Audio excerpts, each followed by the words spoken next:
வணக்கம் ஸ்டூடெண்ட்ஸ். இன்னைக்கு தினமணி 26, 27, 28 அந்த நியூஸ் பேப்பரில் ஃபுல்லாக எக்ஸாம் பாயிண்ட் ஆஃப் வியூவில் என்ன இருக்கோ அது எல்லாமே பார்க்க போகிறோம். எக்ஸாம் பாயிண்ட் ஆஃப் வியூவில் என்ன இருக்க போகுது அப்படின்னு பார்த்தீங்கன்னா, ஃப்ரீ ட்ரேட் அக்ரிமெண்ட் நியூசிலாந்துக்கும் இந்தியாவுக்கும் ஃப்ரீ ட்ரேட் அக்ரிமெண்ட் இதில் சைன் பண்ணியிருக்காங்க. இதனால என்ன யூஸ் அப்படின்னு பார்த்தீங்கன்னா, 100% வரி விலக்கு நமக்கு ஏற்படும். நியூசிலாந்துலேருந்து நமக்கு அக்ரிகல்ச்சர் ப்ராடக்ட்ஸ் தான் அங்கே இருக்கும். பழங்கள், பழ வகைகள் இது எல்லாமே வந்து நமக்கு குறைவான அமௌண்ட்டில் நமக்கு கிடைக்கும். அதே மாதிரி நம்ம என்ன அவங்களுக்கு சென்ட் பண்ண போகிறோம் அப்படின்னா, ஆஸ்திரேலியாவுக்கு பக்கத்தில் இருக்கிறது தான் New Zealand. So at the same time இங்கே விளையிற இண்டஸ்ட்ரியல் ப்ராடக்ட்ஸ், அதுக்கப்புறம் ஏஐ சம்மந்தமான இன்னோவேட்டிவ் ப்ராடக்ட்ஸ், இதே மாதிரி இந்த சீஸு இதே மாதிரி அங்கே இருந்தால் சீஸ் எல்லாமே இங்கே கம்மியான விலைக்கு வரப்போகுது. இந்த ஃப்ரீ ட்ரேட் அக்ரிமெண்ட்னால ஒரு நாடுக்கும் இன்னொரு நாட்டுக்கும் அங்கே உற்பத்தி ஆகிற பொருள் மலிவான விலைக்கு இங்கேயும் கிடைக்கும், இங்கே உற்பத்தி ஆகிற பொருள் மலிவான விலைக்கு அங்கேயும் கிடைக்கும். ஏன்னா இதில் டேக்ஸ் 0% டேக்ஸ் போடுவாங்க. அதுதான் இந்த ஃப்ரீ ட்ரேட் அக்ரிமெண்ட்டு. ஸோ இந்த வாட்டி நம்ம நியூசிலாந்தோட பண்ணியிருக்கிறோம். இதனால ஏகப்பட்ட பேருக்கு வேலைவாய்ப்பு அதிகரிக்கும், எக்ஸ்போர்ட் இம்போர்ட் அதிகரிக்கும், ப்ரொடக்ஷன் அதிகரிக்கும், அது மூலயமா ஸ்கில் டெவலப்மெண்ட் அதிகமாக இருக்கும். இதுதான் இந்த ஃப்ரீ ட்ரேட் அக்ரிமெண்ட்டில் நம்ம பார்க்க வேண்டிய ஒரு இம்பார்ட்டன்ட் விஷயம். இதோட மட்டும் இல்லாமல் இதுக்கு முன்னாடி நம்ம யாரோட ஃப்ரீ ட்ரேட் அக்ரிமெண்ட் போட்டிருக்கோம் அப்படின்னா, யூரோப்போட போட்டிருக்கோம். ஓகே, யூரோப் யூனியனோட போட்டிருக்கோம். அதுக்கப்புறம் கத்தாரோட நம்ம அந்த இப்போ ஆயில் கிரைசிஸ்லாம் நடக்கிற இந்த காலத்தில் அதுக்கு முன்னாடியே நம்ம கத்தாரோட பிஎன்ஜின்னு சொல்லுவோம்.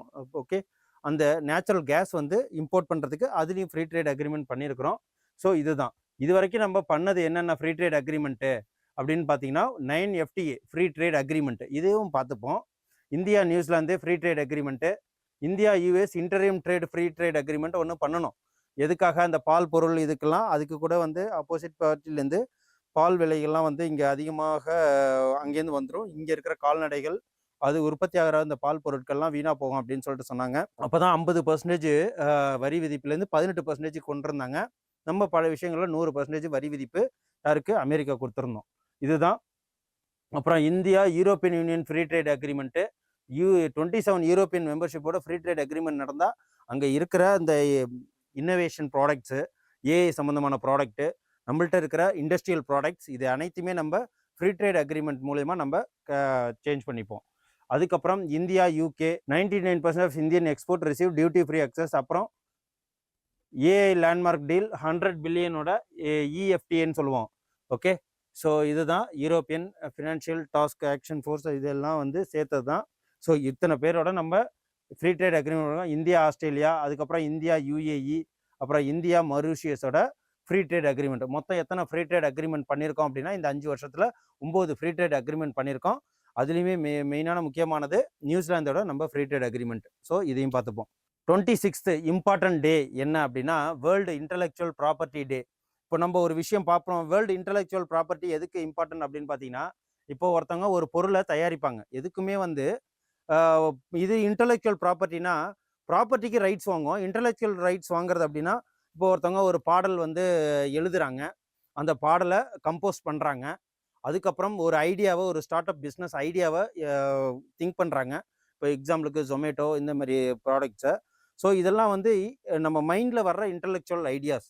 ஓகே, ஒருத்தவங்க புக் எழுதுறாங்க அப்படின்னா அவங்களே ஒரு ஃபிக்ஷன் நான் ஃபிக்ஷன் புக் எழுதுறாங்க, அதுக்கெலாம் வந்து ரைட்ஸ் உண்டு. அதுதான் இன்டலெக்சுவல் ப்ராப்பர்ட்டி ரைட்ஸு. ஸோ இப்போ அடிக்கடி அந்த இன்டலெக்சுவல் ப்ராப்பர்ட்டி ரைட்ஸ்னால யாரெல்லாம் நம்ம கொஷின் அதிகமாக பார்த்துருப்போம்னா, அந்த இளையராஜா அவர்கள் பண்ணுறது தான் அந்த இதுதான் இது வேர்ல்டு இன்டலெக்சுவல் ப்ராப்பர்ட்டி டே. இதோட தீம் என்ன அப்படின்னா, IP intellectual property and sports. So ready and set and innovative அப்படிங்கிற இந்த தீம் நமக்கு எக்ஸாம்ஸில் கேட்க நிறைய வாய்ப்பு இருக்குது. April 26. ஓகே, இது raise awareness about how patent copyrights and trademark support இன்னோவேட்டிவை நம்ம வந்து எந்த அளவுக்கு பாதுகாக்கிறோங்கிறதா மெயின் திங். அதோட இல்லாமல் international Chernobyl disaster remembrance day. இது என்ன செர்னோபில் ரிமெம்பரன்ஸ் டிசாஸ்டர் டேனா, ரஷ்யாவில் ஏற்பட்ட ஒரு கிட்டத்தட்ட ஒரு 3 நாடுகளை இது பாதிச்சது. இதனால கிட்டத்தட்ட 80 மில்லியன் மக்கள் வந்து நேரடியாக இறந்தாங்க. அது அந்த ரேடியோ ஆக்டிவ் மெட்டீரியல்ஸ்னால அவங்களுக்கு ஏதோ ஒரு பாதிப்புகள் இருந்தது. ஸோ இதெல்லாம் தான். ஸோ 1986 நடந்த இந்த நியூக்ளியர் கேட்டாஸ்ட்ரோஃபி அப்படின்னா ரொம்ப மிகப்பெரிய ஒரு பாதிப்பை ஏற்படுத்தினது. நமக்குமே வந்து ஒரு பயோகேஸ் இருக்க 1984 நமக்குமே இந்த போபால் பயோகேஸ் பிரச்சனை இருக்கு இல்லைங்களா, அதே மாதிரி தான் இந்த செர்னோபில் டிசாஸ்டர் ரிமெம்பரன்ஸ் இதுதான்.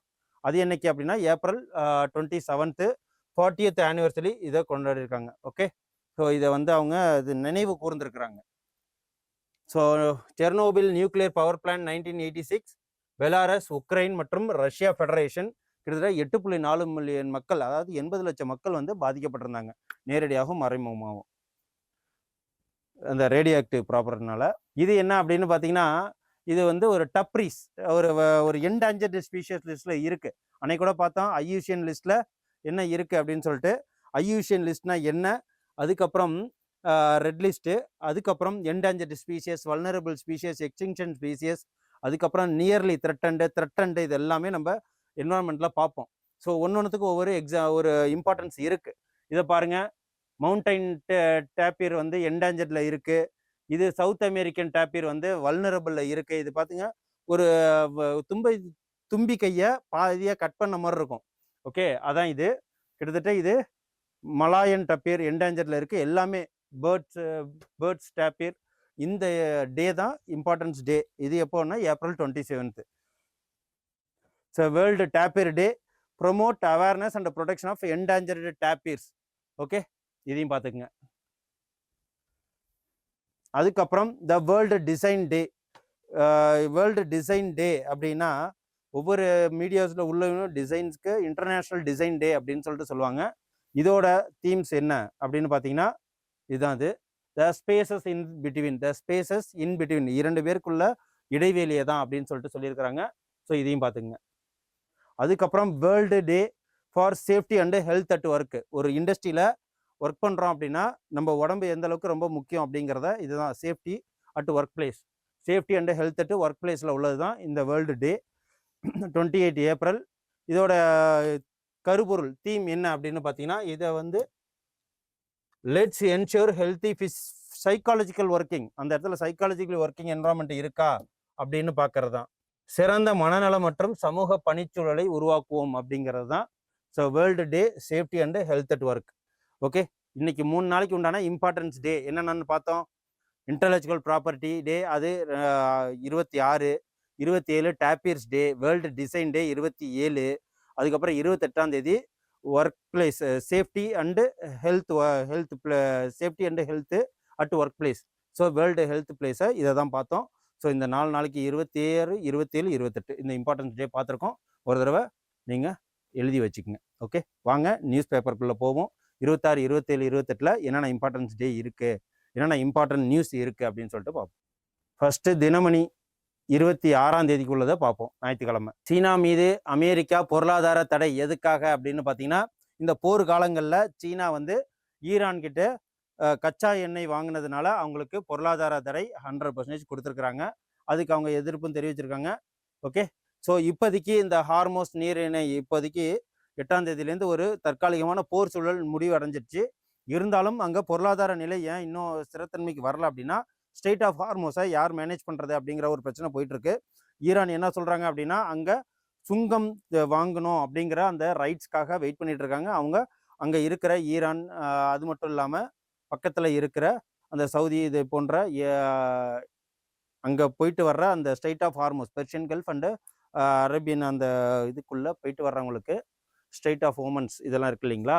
ஸோ இங்கெல்லாம் வந்து அந்த சுங்கம் வாங்குற ரைட்ஸ் வந்து ஈராக்குக்கு வேணும் அப்படின்னு சொல்லிட்டு நினச்சிட்டு இருக்காங்க ஈரானுக்கு. ஸோ அதுவும் பார்ப்போம் என்ன நடக்க போகுது அப்படின்னு சொல்லிட்டு. பட் இப்போதைக்கு கடலை யார் முற்றுகை இருக்காங்கன்னா, யூஎஸ் முற்றுகையிட்டு இருக்கு. இதனால எந்த ஒரு ட்ராவலுமே நடக்கலை. ஓகே, ஸ்டேட் ஆஃப் ஹார்மோஸ் தடை வச்சது போய் இப்போதைக்கு அதில் யார் வந்து சொல்ல போகிறாங்க அப்படின்னு சொல்லிட்டு நம்ம வெயிட் பண்ணி தான் பார்க்கணும். அதுக்கப்புறம் இந்த H1B1 விசா, இது மிகப்பெரிய ஒரு பிரச்சனையாக, ரொம்ப ட்ரம்ப் எப்பெல்லாம் உள்ள வராரோ இது ஒரு பிரச்சனையாகும். H1B1 விசா, இது என்ன H1B1 விசா அப்படின்னா, இந்தியா போன்ற பல நாடுகள்லேருந்து அமெரிக்காவுக்கு போகிறவங்க இந்த H1B1 விசா வாங்கி அங்கேயே வந்து பர்சனலி செட்டில்மெண்ட் ஆகிடுவாங்க. ஸோ இதனால அங்கே உள்ளூரில் இருக்கிற இண்டிஜினியஸ் பீப்புள்களுக்கு வேலைவாய்ப்பு குறையும், அவங்களுக்கு வாழ்வாதாரங்களுக்கு பாதிக்கப்படுதுங்கனால இந்த எந்த ஒரு இதாக இருந்தாலும் H1B1 விசாவை ட்ரம்ப் வந்து அதை ஆஃப் பண்ணிடுவார். அதை இன்னும் மேற்கொண்டு 3 ஆண்டுகளுக்கு அதை இஷ்யூ பண்ணுறதை தடுத்திருக்காங்க. அதான் இது. கட்சி மாறிய 7 எம்பிக்கள் தகுதி நீக்கம் கோர ஆம் ஆத்மி முடிவு. ஸோ கிட்டத்தட்ட இது என்ன அப்படின்னா, ஸோ ராகவ் சதா, கிரிக்கெட்டர் ஹர்பஜன் சிங் போன்ற 7 பேர், அவங்க 7 பேர் வந்து ராஜ்யசபா எம்பி. இங்கேருந்து பஞ்சாப்லேருந்து ராஜ்யசபா எம்பியாக தேர்ந்தெடுக்கப்பட்டிருக்காங்க.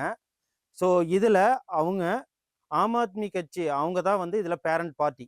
ஸோ அவங்க அதை வந்து ரெப்ரசன்ட் பண்ணி தான் இங்கே 10 எம்பிக்கள் ராஜ்யசபாவில் இருக்காங்க. அதில் 7 எம்பி ராகவ் சத்தா அவரோட தலைமையில் பிஜேபியோட தன்னை இணைச்சிக்கிட்டார். இது ஆன்டி டிஃபெக்ஷன் அந்த லால வந்தாலும், ஓகே, டிஸ்குவாலிஃபிகேஷன் அதில் வந்தாலும், ஸோ கொறடா மூலியமாக, கொறடா விப்னு சொல்லுவாங்க, ஒரு கட்சிக்கு இப்போ 10 எம்பி இருக்காங்கன்னா அதுலேயும் ஒரு ஆள் வந்து கொறடாவாக இருப்பார். ஸோ ஆம் ஆத்மி பார்ட்டிக்கு எகெயின்ஸ்டாக போய் சேர்ந்தனால இதில் வந்து ஆன்டி டிஃபெக்ஷன் அந்த டிஸ்குவாலிஃபிகேஷனில் தானே வரணும் அப்படிங்கிறது பார்த்தா, ஸோ 10th ஷெட்யூல் பேராகிராஃப் 4 படி, ஸோ லெஜிஸ்லேச்சர் 2ல் 3 பேர் ஒத்துக்கிட்டாங்க அப்படின்னா ஒரு கட்சியிலேருந்து அவங்க இப்போ பார்ட்டியை வந்து இப்போ ஆம் ஆத்மி பார்ட்டியை பிஜேபியோட இணைச்சிட்டா, ஸோ எப்படி சில பார்ட்டியெல்லாம் இணைச்சிருவாங்க.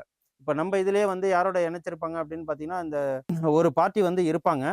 நான் வந்து இப்போது இதில் நின்னது கூட தாமரை சின்னத்தில் நிற்பாங்க.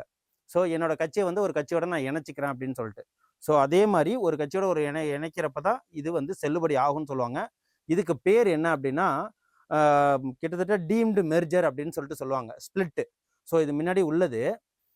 இப்போ ஆன்டி டிஃபெக்ஷன் அப்படின்னு சொல்லிட்டு வராமல் இது வந்து 2/3 பர்சன்ஸில் இப்போ 10 பேரில் 7 பேர் போயிட்டாங்க அப்படிங்கிறதுனால பிஜேபியோட சேர்த்துட்டாங்க. இதை ராஜ்யசபா சேர்மன் ராதாகிருஷ்ணன் அவர்கள் அவங்களும் ஒத்துக்கிட்டாங்க. ஸோ இது சட்டப்படி செல்லுமானா, கான்ஸ்டியூஷனல் படி இது அன்ஃபேர்னு சொல்கிறாங்க. ஸோ கோர்ட்டுக்கு போவோன்னு சொல்கிறாங்க. பட் இது 10th ஷெட்யூல் பேராகிராஃப் 4 படி இந்த மெர்ஜர் வந்து டீம்டு மெர்ஜர், இது செல்லும் அப்படின்னு சொல்லிட்டு சொல்கிறாங்க. ஸோ இதுக்கப்புறம் இது ஆம் ஆத்மி பார்ட்டி கோர்ட்டுக்கு போனால் தான் இது தெரியும், இது இந்த கேஸ் வந்து செல்லுமா செல்லாதுன்னு. பட் எப்படியா இருந்தாலும் 2/3 பேரில், அதாவது 10 எம்எல்ஏல 6 பேர் போனாலே ஓகே. கிட்டத்தட்ட 7 பேர் போயிருக்கிறாங்க, 6.6. ஓகே, இதில் இவங்க போயிருக்கிறாங்க. இது கண்டிப்பாக செல்லுமா என்னமான்னு சொல்லிட்டு பார்ப்போம், வேர்த்திருந்து தான் பார்ப்போம். அதுக்கப்புறம் மிகப்பெரிய முக்கியமான இந்த வாட்டி எக்கனாமிக்ஸ் நியூஸ் அப்பாயின்மெண்ட்லேயே மிகப்பெரிய என்னன்னா, நித்தி ஆயோக் எப்படி வந்து ஒரு பிளானிங் கமிஷனை மாற்றி 2014 நித்தி ஆயோக் கொண்டு வந்தாங்களோ, அதோட சேர்மன் யார் அப்படின்னா இப்போதைக்கு இருக்கிற பிரைம் மினிஸ்டர் தான். இப்போது துணை செயலாளர், அதாவது துணை சேர்மனை கொண்டு வந்திருக்காங்க. ஸோ இதுக்கு முன்னாடி அரவிந்த் பனகர் எல்லாம் இருந்திருக்காங்க இல்லையா. இப்போது பொருளாதார வளர்ச்சி இதுக்குள்ள அசோக் குமார் லாகிரிங்கிறவரை இப்போ துணை சேர்மனாக தேர்ந்தெடுத்திருக்காங்க. இது ரொம்ப ரொம்ப முக்கியம். இது எக்ஸாமுக்கு இந்த வாட்டி நிறைய கேட்கலாம். ஸோ இதுதான் அது. நித்தி ஆயோகை பற்றியும் கேட்கலாம், ஏன்னா நித்தி ஆயோகை மறுசீரமைப்பு பண்ணியிருக்கிறாங்க. முன்னாடி 5 வருஷத்துக்கு ஒரு தடவை நம்ம அந்த இது பண்ணுவோம், இப்போ 15 வருஷத்துக்கு ஒரு தடவை. ஸோ இந்த அசோக் குமார் லாகிரி மற்ற 5 மெம்பர்கள், முழு நேர மெம்பர்கள் யார் யார் இருப்பாங்க அப்படின்னா, எக்கனாமிக்கல் அட்வைசர்ஸாக இருப்பாங்க. இவங்க எங்கே இருக்காங்க? அசோக் குமார் லாகிரியோட பேக்ரவுண்ட் என்ன அப்படின்னு பார்த்தீங்கன்னா, மேற்கு வங்கத்தோட பிஜேபி எம்எல்ஏவாக இருந்திருக்கிறாரு. அட் த சேம் டைம் இதுக்கு முன்னாடி எக்கனாமிக்கலி அட்வைசராகவும் இருந்திருக்கிறாரு. அதுக்கப்புறம் இந்த நித்தி ஆயோக் ஆரம்பித்த காலங்களில் இவரும் வந்து ஒன் ஆஃப் அந்த பேனலில் ஒரு ஆள். ஓகே, ஸோ ரொம்ப பொருளாதார அறிவு மிகுந்த ஒரு ஆள் தான். அட் த சேம் டைம் 5 முழு நேர உறுப்பினர்கள் யாராக இருப்பாங்க அப்படின்னா, பொருளாதாரம், அப்புறம் வந்து ஜட்ஜி, இதுலேருந்துலாம் இருப்பாங்க. ஸோ பொருளாதார நிபுணர் கேவி ராஜு, எய்ம்ஸ் இயக்குனர் எம் ஸ்ரீனிவாஸ், அதுக்கப்புறம் மத்திய அறிவியல் தொழில்நுட்பத்துறை செயலாளர் அபய் கரந்தி, அதுக்கப்புறம் விஞ்ஞானி கோவர்தன் தாஸ், அப்புறம் மத்திய அமைச்சரவை முன்னாள் செயலர் ராஜீவ் கௌபா. இவங்க 5 பேரும் ரொம்ப ரொம்ப முக்கியம். இதை நான் ஒரு தனியாகவே ஷார்ட்ஸ் உங்களுக்கு போடுறேன், இதை பார்த்து. ஓகே, இது எக்ஸாமுக்கு ரொம்ப ரொம்ப முக்கியம், இதை பார்த்துக்குங்க. ஸோ சயின்ஸ் அண்ட் டெக்கில் இது ரொம்ப ரொம்ப இம்பார்ட்டண்ட்டு. என்ன அப்படின்னா, டிஆர்டிஓ ஆளில்லா பீரங்கிகள் தயாரிச்சிருக்கிறாங்க. இது வரைக்கும் பீரங்கிகளை அதாவது ஒரு ஆள் உள்ளே இருப்பார். ஸோ பாதுகாப்பு ஆராய்ச்சி மற்றும் மேம்பாட்டு நிறுவனத்தால் டிஆர்டிஓ. ஓகே, டிஆர்டிஓவில் இப்போதைக்கு சேர்மன் யார் அப்படின்னு சொல்லிட்டு நீங்கள் கமெண்ட் பண்ணுங்கள். DRDO chairman.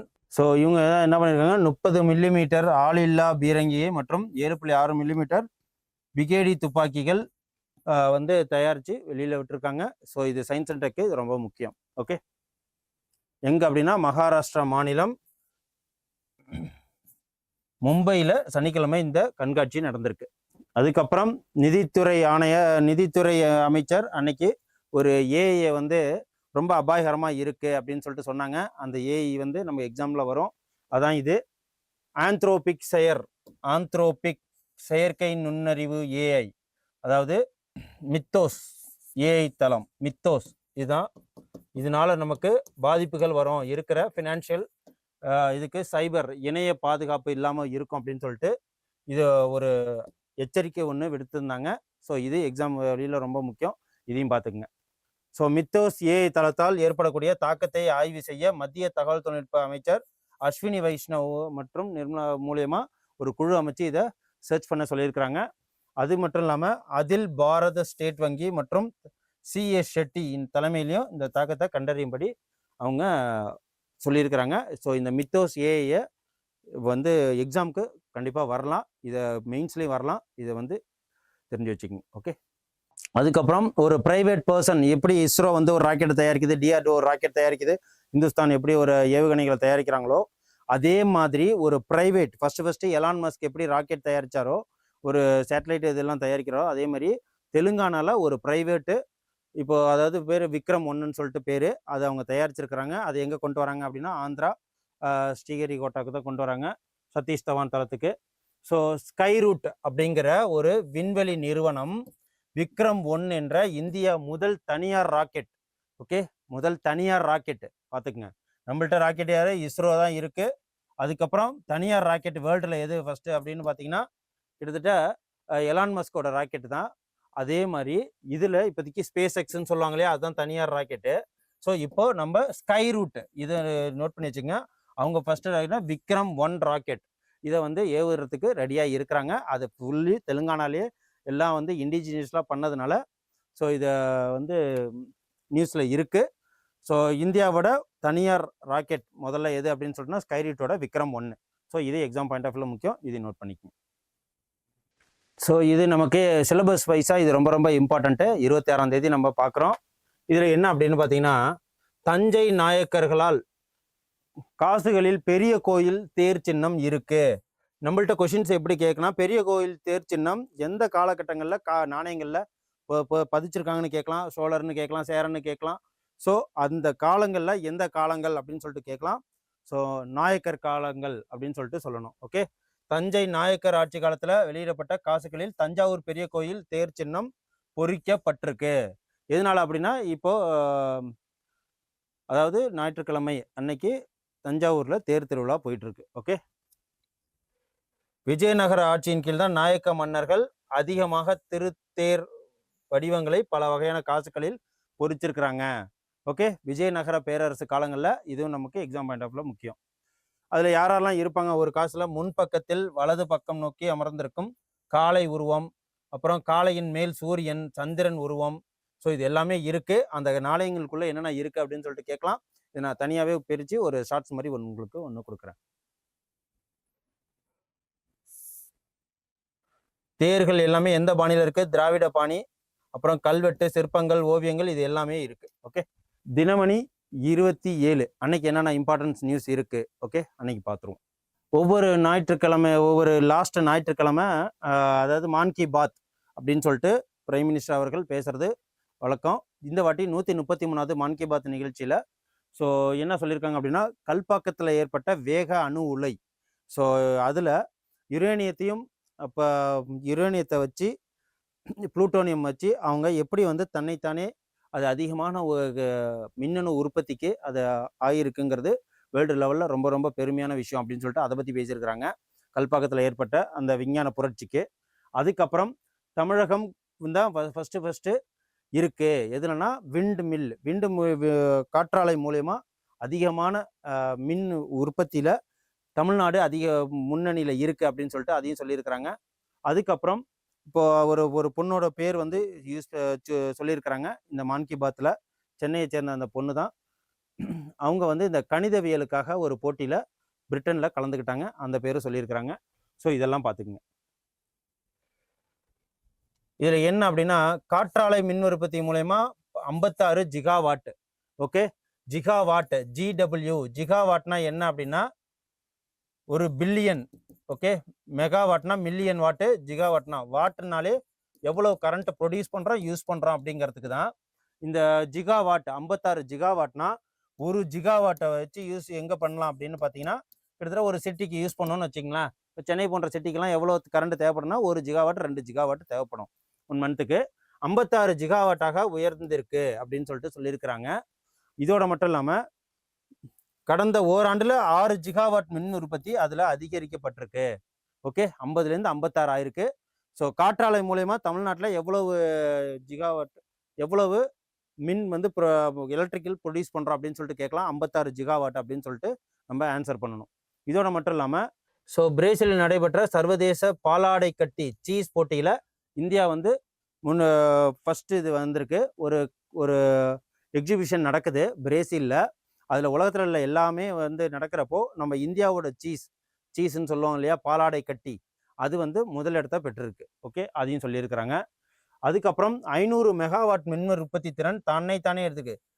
ஓகே, முன்மாதிரி வேக இணு உலை எப்போ ஏப்ரல் 6ஆம் தேதி இந்த விஞ்ஞான புரட்சி நடந்திருக்கு. இதுக்கு முன்னாடி இந்த வேக ஈனுலையில் யார் வந்து இந்த புரோட்டோடைப், அதாவது ஹெவி வாட்டர் புரோட்டோடைப் மூலயமா இந்த மின் உற்பத்தி நடக்குது. இதுக்கு முன்னாடி இதை அட்டைன் பண்ணது யார் அப்படின்னா ரஷ்யா நாடு. இப்போ 2ஆவதா இந்திய நாடு இதில் கால்தறி எடுத்து பதிச்சு வச்சிருக்கோம். ஸோ பார்ப்போம். இதுக்கப்புறம் எந்த இதுக்கு போவாங்கன்னா அப்படின்னா தோரியம் யூஸ் பண்ணுறது.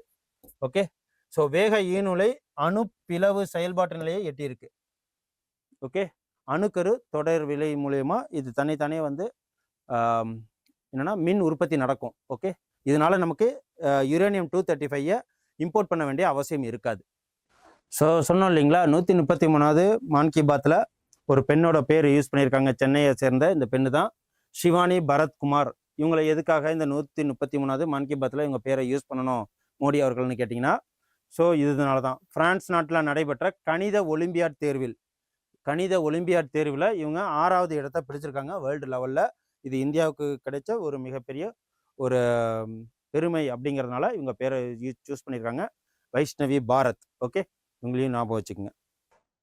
அதுக்கப்புறம் இப்போ ரீசெண்டாக ஓரல் ரீஹைட்ரேஷன் சொல்யூஷன் சொல்லிட்டு ஓஆர்எஸ் வந்து தடைப்பட்டிருக்கு அப்படின்னு சொல்லிட்டு சொன்னோம் இல்லையா. ஓஆர்எஸ் கூல்ட்ரிங்க்ஸ் வழியில் கொடுத்தா தான் அது வந்து கெடுதல், அதை தான் தடை பண்ணியிருக்காங்க. இப்போ ஓஆர்எஸ் பவுடரை நம்ம அந்த எலக்ட்ரோலைட்ஸை வாங்கி நம்ம தண்ணியில் கலந்து குடித்தோம்னா நமக்கு இப்போ ஏற்படுற இந்த ஹீட்னால வர்ற பிரச்சனைகள் வராது அப்படின்னு சொல்லிட்டு சொல்லியிருக்கிறாங்க. அதான் இது ஓஆர்எஸ் கோடை பாதிப்பை தடுக்கும் கேடயம் அப்படின்னு சொல்லிட்டு சொல்லியிருக்கிறாங்க. இந்த ஓஆர்எஸ் எப்போ தயாரிக்கப்பட்டது? கிட்டத்தட்ட 7 கோடி குழந்தைகளுக்கு டீஹைட்ரேஷன், அதாவது நீர் சத்து குறைவினால் ஏற்படுற அந்த இறப்பை வந்து 7 கோடி பேரை காந்து பண்ணது யார் அப்படின்னா வங்கதேசத்தை சேர்ந்தவர் தான். கிட்டத்தட்ட 1971 வங்கதேச சுதந்திர போர் அப்போ இது நடந்திருக்கு. ஸோ டாக்டர் திலீப் மகல்னோபிஸ் அவர்கள் தான் ஒரு சோதனை முயற்சியாக இதை வந்து என்னன்னா ஒரு சால்ட்டு ப்ளஸ் உப்பு இதை ரெண்டுத்தையும் தண்ணியில் கலந்து குடித்தா என்ன ஆகுதுங்கிறது தான். இதனால உடம்புல ஏற்படுற இந்த டீஹைட்ரேஷனால நீர்ச்சத்து குறைபாடுனால ஏற்படுற இழப்புகளை அப்போ ஏகப்பட்ட இதை கட்டுப்படுத்தினார். கிட்டத்தட்ட 7 கோடி குழந்தைகளை காப்பாற்றினதுனால அவருக்கு இந்த உலக சுகாதார நிறுவனம் டாக்டர் திலீப் மகல்னோபிஸ்க்கு நிறைய பாராட்டுகள் தெரிவிச்சிருந்தாங்க.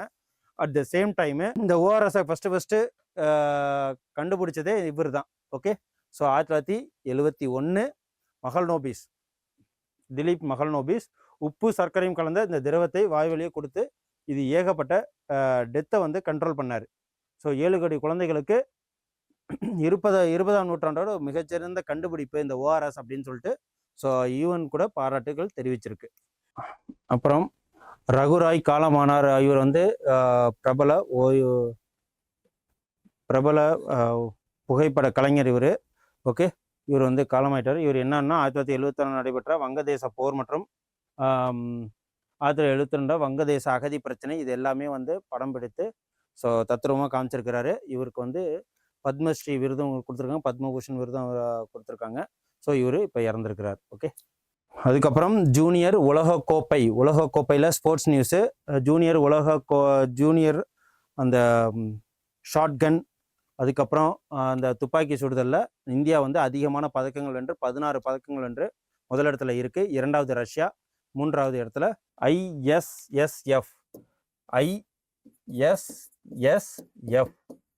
ஜூனியர் உலகக்கோப்பை துப்பாக்கி சுடுதல் போட்டி. ஓகே, எங்கே நடக்குது அப்படின்னா எகிப்து தலைநகர் கைரோவில் ரைஃபிள், பிஸ்டல், ஷாட்கன் ஸோ இந்த 3 பிரிவிலையும் எத்தனை தங்கம்? 5 தங்கம், 6 வெள்ளி, 5 வெண்கல பதக்கங்களோட 16 பதக்கங்களுடன் இந்தியா முதல் இடத்துல இருக்கு. இரண்டாவது ரஷ்யா இருக்கு. ஓகே, ஸோ இதையும் பார்த்துக்குங்க. ஸோ அவ்வளோதான். இப்போதைக்கு நம்ம ஏப்ரல் 27ஆம் தேதிக்கு உண்டான நியூஸ் பேப்பரில் இம்பார்ட்டன்ட் நியூஸ் பார்த்தோம். ஏப்ரல் 28 அதில் என்னென்ன இருக்குன்னு பார்த்துருவோம். ஸோ இந்தியா நியூசிலாந்துக்கு இடையே free trade agreement. Okay, India நியூசிலாந்துக்கு இடையே ஏற்படுற இந்த ஃப்ரீ ட்ரேட் அக்ரிமெண்ட்டு வெற்றிகரமாக முடிஞ்சிருக்கு. ஸோ இதனால யார் யார் வந்து நன்றிகள் தெரிவித்தாங்க அப்படின்னு பார்த்தீங்கன்னா, ஸோ இது பிரைம் மினிஸ்டர் அவர்கள் விவசாயிகள் மற்றும் இளைஞர்களுக்கு, குறு சிறு தொழிலாளர்களுக்கு நல்ல ஒரு வாய்ப்புகள் கிடைக்கும் அப்படின்னு சொல்லிட்டு சொன்னாங்க.